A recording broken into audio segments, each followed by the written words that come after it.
जय हिंद, नमस्कार, राधे राधे। तो आज हम फिर सीखने वाले हैं इंग्लिश ग्रामर के 5 नए कॉन्सेप्ट, वो भी 5 मिनट में। चलिए हम अपनी बात की शुरुआत करते हैं।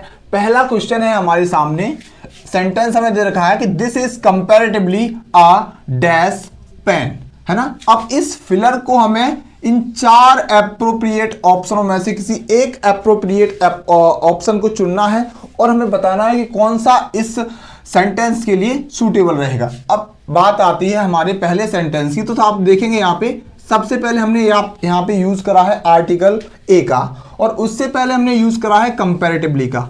एक बात आप ध्यान रखना, जब भी सेंटेंस में कंपैरेटिवली का यूज होता है तब हम वहां पर हमेशा पॉजिटिव डिग्री का एडजेक्टिव लेते हैं, ना ही हम लेंगे कभी कंपैरेटिव का और ना ही हम लेंगे कभी सुपरलेटिव डिग्री का। हम क्या लेंगे, हमेशा पॉजिटिव डिग्री का एडजेक्टिव लेंगे। अब पहला है हमारा चीपर, कंपैरेटिव डिग्री है, नहीं लेंगे। तीसरा है हमारा चीपेस्ट, ये भी नहीं लेंगे। चौथा है हमारा कंपैरेटिव, ये भी नहीं लेंगे। तो बी ऑप्शन हमारा बचता है, वो है हमारा क्या, पॉजिटिव डिग्री का एडजेक्टिव यानी कि चीप। तो इस सेंटेंस जो होगा यहाँ पे फिलर यानी कि बी ऑप्शन हमारा करेक्ट हो जाएगा। तो आप इसको बोलेंगे this is comparatively a cheap pen, मतलब ये वास्तव में क्या है, एक सस्ता पेन है। चलिए हम बात करते हैं अपने दूसरे की। आगे हमें क्या है, एक ब्लैंक है, फिर हमारा information the police had was not enough, मतलब सेंटेंस में हमसे बोला गया है जो जानकारी यानी कि जितनी भी जानकारी पुलिस के पास थी वो पर्याप्त नहीं थी। अब आपको बताना है कि इनमें से किस ऑप्शन का यूज यहाँ पे हम इसमें फिलर के रूप में करेंगे। लिटिल का यूज करेंगे या फिर अ लिटिल का या फिर द लिटिल का या फिर कोई भी यूज नहीं करेंगे हम। तो एक बात बताओ, आपको लिटिल का कंसेप्ट पता होना चाहिए, तभी इस फिलर को आप भर सकते हैं। अब लिटिल का यूज बेसिकली हम करते हैं अनकाउंटेबल चीजों के लिए। अब जो इंफॉर्मेशन वो होती है वो क्या है, हमारी एक अनकाउंटेबल होती है ना। तो ध्यान रखना, जो लिटिल और अ लिटिल और द लिटिल होता है, लिटिल का यूज हम निगेटिव सेंस में करते हैं, न के बराबर।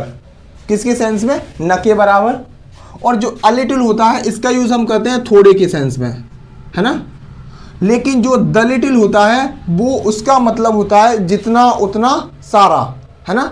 तो वही सवाल हमसे इसमें बोला गया है कि जो जानकारी, जितनी जानकारी पुलिस के पास थी, तो आपको जितना उतना के लिए शब्द ढूंढना है। तो आपका ऑप्शन नंबर ए गलत हो जाएगा, ऑप्शन नंबर बी गलत हो जाएगा। जितना उतना के लिए हम यूज करते हैं द लिटिल का। तो आप यहाँ पे बोलेंगे the little information the police had was not enough, मतलब जितनी जानकारी पुलिस के पास थी वो पर्याप्त नहीं थी। अब हम बात करते हैं अपने तीसरे कॉन्सेप्ट के बारे में। तीसरा हमारा क्वेश्चन क्या है, she did not make dash mistake in the examination. अब आप बताइए कि उसने एग्जाम में एक भी गलती नहीं की, तो एक भी गलती के लिए कौन सा सूटेबल वर्ड्स आप इन चारों ऑप्शनों में से चुनेंगे। क्या आप सम चुनेंगे, नहीं चुनेंगे आप, पहला ऑप्शन गलत हो गया। क्या आप नॉट चुनेंगे, ये भी नहीं चुनेंगे।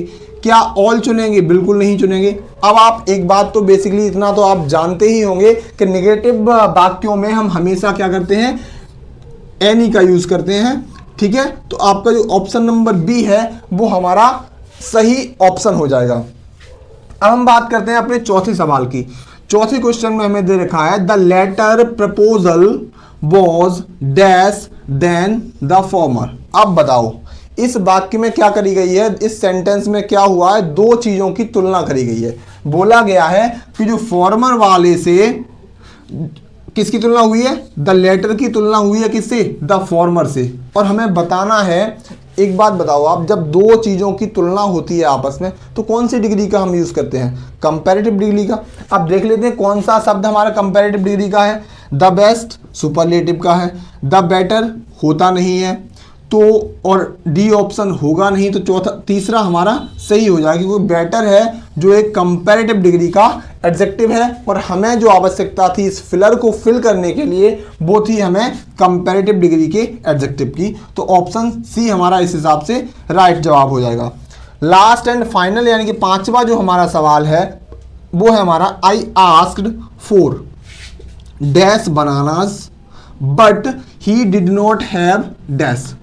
हमने उससे कुछ बनाना मांगे, मतलब कुछ केला मांगे लेकिन उसके पास एक भी नहीं था। अब एक बात देखो, ये वाला सेंटेंस है नेगेटिव, तो आप इसमें सम का यूज करेंगे नहीं, है ना, आप किसका यूज करेंगे यहाँ पे, एनी का। ठीक है, अब देखो आई आस्क्ड फॉर सम, यहाँ पे यूज किसका करेंगे आप, सम का। मतलब जो पेयर बनना चाहिए वो बनना चाहिए आपका सम का और एनी का। अब देख लो कौन सा सम और एनी का पेयर है, इसमें शुरुआत एनी से है तो ये गलत हो जाएगा, इसमें भी शुरुआत एनी से है तो ये भी गलत हो जाएगा, इसमें शुरुआत है सम से और एनी से। हमने बताया आपका सम और एनी का पेयर बनना चाहिए, तो आपका सी ऑप्शन सही हो जाएगा।